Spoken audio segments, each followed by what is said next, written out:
পাহাড়ের কল্পনার কোনো খোঁজ না পাওয়া গেল ঢাকার এক অভিজাত এলাকায় পাওয়া যায় আরেক কল্পনাকে, যার শরীর ঝলসে দেওয়া হয়েছিল গরম পানি দিয়ে।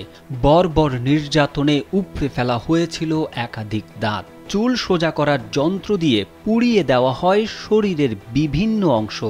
অমানসিক নির্যাতনের মধ্য দিয়ে তিলে তিলে মৃত্যুর দিকে ঠেলে দেওয়া হচ্ছিল কল্পনাকে। গুরুতর আহত সেই কিশোরীকে উদ্ধার করা হয় গেল বছরের 19 অক্টোবর।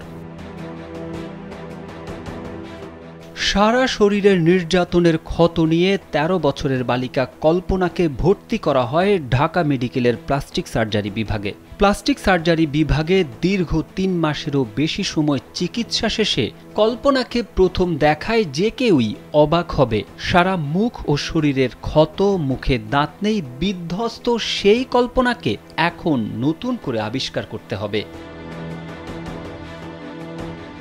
কল্পনার জীবন বদলে দেওয়া সেই সফলতার জানান দেন ডিএমসির সহযোগী অধ্যাপক ডাক্তার মোহাম্মদ নাসির উদ্দিন নিজেই। ফেসবুক পোস্টে লেখেন, চিকিৎসক হিসেবে রোগীর হাসি মুখ দেখার চেয়ে বড় প্রাপ্তি কিছু নেই। কল্পনার কথা হয়তো আপনারা অনেকেই ভুলে গেছেন।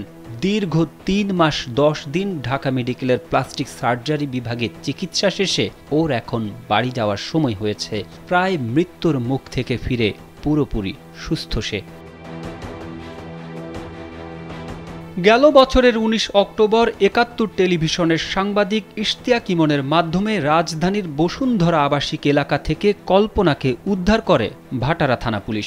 একই সঙ্গে গ্রেপ্তার করা হয় অভিযুক্ত তরুণী জিনাত জাহান আদরকে।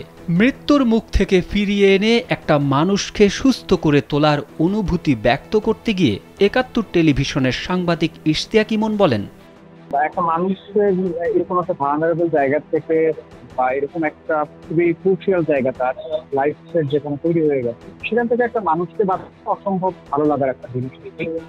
আর সাংবাদিক হিসেবে এটা আমার কাছে পেশাদারি জায়গা থেকে খুবই প্রেস্টিজিয়াস হয়ে গেছে। কারণ সাংবাদিকতার যে আসলে শক্তি আছে সেইটা অনেক ক্ষেত্রেই আমাদের দেশে মিসইউজ হয়।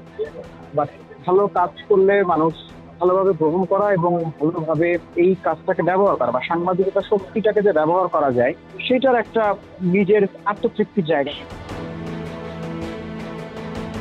তারেক আহমেদ, কালবেলা।